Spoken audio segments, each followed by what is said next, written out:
ada sahabat sowan kepada Rasulullah, tanya, "Ya Rasulullah, siapakah manusia yang paling berhak menerima kebaikan dari saya?" "Ummuka," ibumu. Lain hari orang tersebut sowan lagi, tanya, "Rasul, siapakah manusia yang paling berhak, paling patut menerima kebaikan dari saya?" Rasul jawab, "Ummuka," ibumu. Lain hari lagi sowan lagi, tidak puas, tanya lagi sampai 4 kali. Dan ketika tanya lagi, sama pertanyaan, "Siapa Rasul manusia yang berhak, paling patut, paling layak menerima kebaikan dari saya?" Jawab Rasul, "Ummuka," ibumu. Sowan yang keempat, tanya lagi, jawab, "Siapa Rasul orang yang paling menerima, paling berhak menerima kebaikan dari saya?" "Summa abuka," kemudian bapakmu.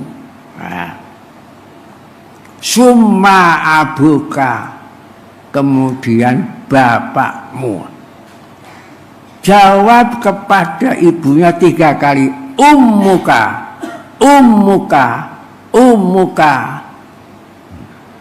Kepada bapak, "Summa." Ada kata-kata "summa", kemudian abuka, kepada bapakmu. Mengapa kepada ibu sampai 3 kali?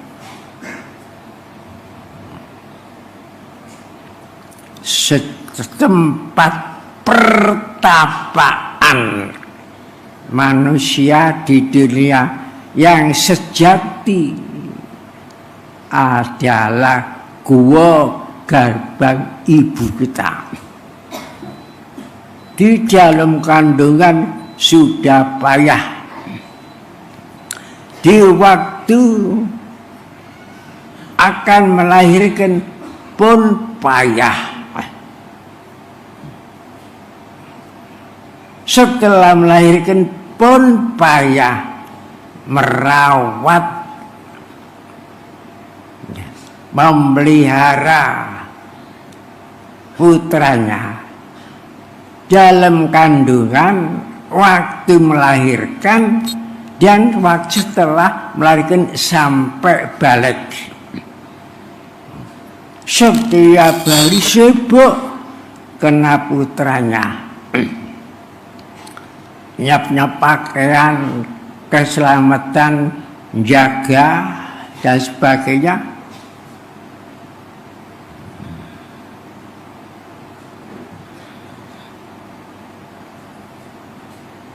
Begitu susah payahnya waktu akan melahirkan, darah tumpah, air semburat, perasaan gaduh, lesan merintih-rintih.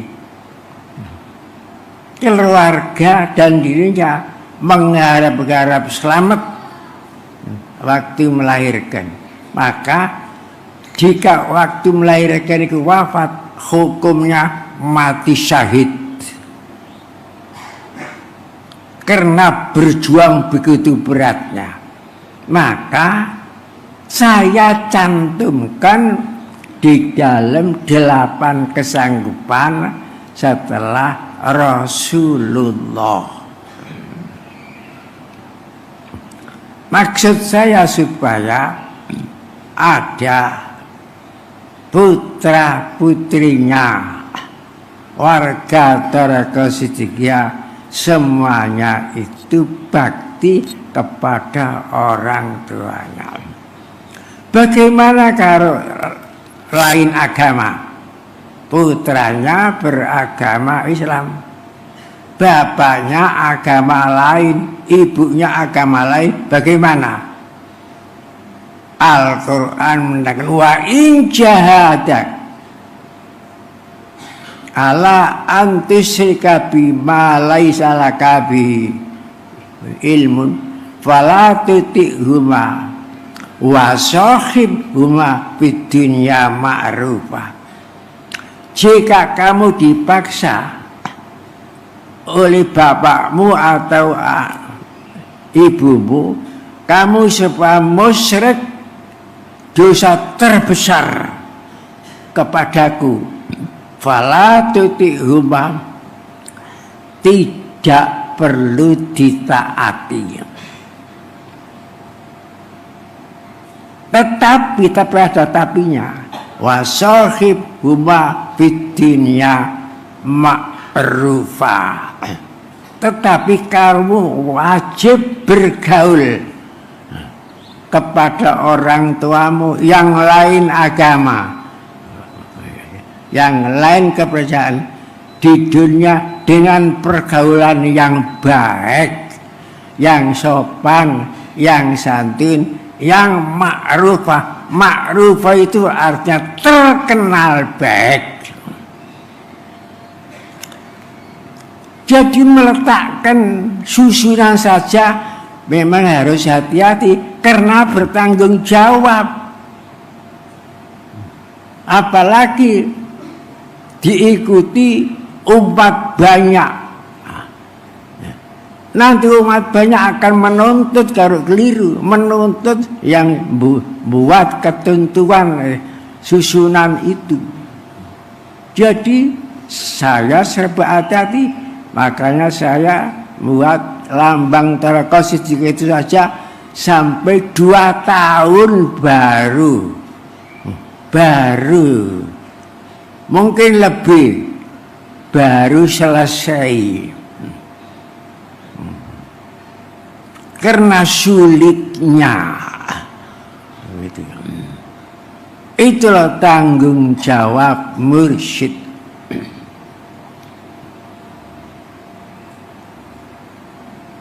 Dan mursyid harus memberi contoh, bukan hanya membuat ketentuan susun, memberi contoh. Maka kita mursyid tiap tahun kita mengadakan haul.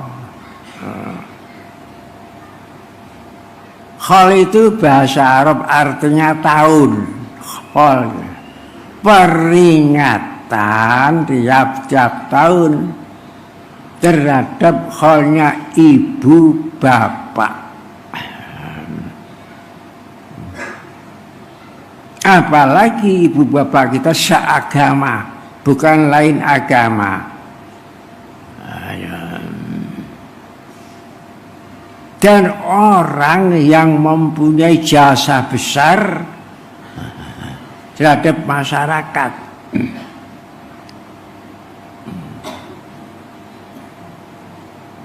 Masyarakat lokalnya di Losari atau di Jombang berapa ribu tahun, semua mengikuti ajaran Toreko Siddiqiyah. Siapakah yang mengajarkan? Pertama, yaitu orang yang diberi nama Mukhtar. Abahnya namanya Mukti, ibunya namanya Nasiha. Silsilahnya Abah sampai ke Maroko, Afrika Utara, benua Afrika. Silsilahnya ibu sampai Uzbekistan atau Samarkand. Asia Tengah. Jadi saya ini cucunya orang Afrika, cucunya orang Asia.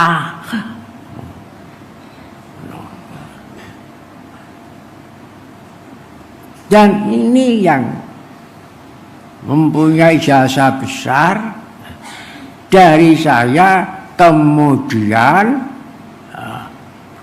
banyak orang yang mengikuti tarekat Siddiqiyah, bahkan ribuan, mungkin jutaan seluruh Indonesia. Semua begitu ilmu. Dan jasa ini kan melalui juga dua orang tua saya. Qala Rasulullah sallallahu alaihi wasallam, idza matal insanu in qata'a amaluhu illa min salasin, shadaqatin jariyatun au ilmun yuntafa'u bihi waladun salihun yad'ulah. Rasul bersabda, ketika manusia itu mati, mata ingqata'a, putus amaluhu, amalnya sudah tidak bisa beramal lagi, putus. Kecuali yang tidak bisa diputus oleh maut ada tiga. Satu, waladun sholihun yad'ulah, mempunyai putra putri yang baik yang mau berdoa, mendoakan kepada orang tuanya.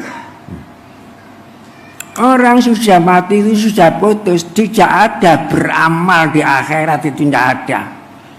Tidak ada sholat, tidak ada zakat, tidak ada haji, tidak ada poso, tidak ada sedekah, sudah selesai semuanya. Jadi tidak bisa menambah kebaikan, kecuali kalau kebaikan itu dikirim dari dunia, itu tetap yang mengirim putranya, yad'ulah, putranya yang mau mendoakan kepada orang tuanya, itu terus menjadi rahmat terus tambah, bukan dari dunia, bukan dari akhirat sumbernya, karena sudah selesai.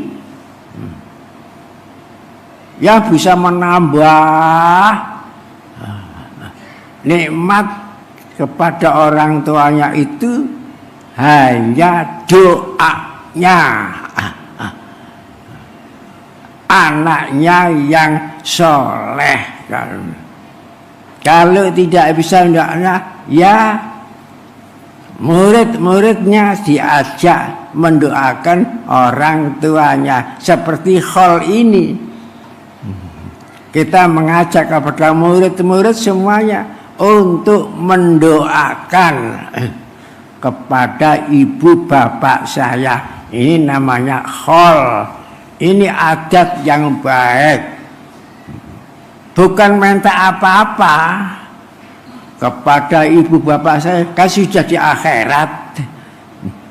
Malah ibu bapak itu harus menerima kebaikan dari doanya putranya, terutama putranya yang mau mengajak orang lain mendoakan orang tuanya. Ini yang tidak bisa diputus. Jadi seakan-akan bapak ibu masih beramal, karena bisa menerima nikmat terus menerus dari dunia. Jadi kebaikan kita, kebaikan sampean ini, yang saya ajak mendoakan ibu bapak ini melintasi alam dunia, melintasi alam barzah sampai kepada Bapak Ibu. Itu perlunya kita mengadakan haul. Dan nomor 2, sedekahun jariyah. Ini tidak bisa putus, tidak bisa diputus oleh mati.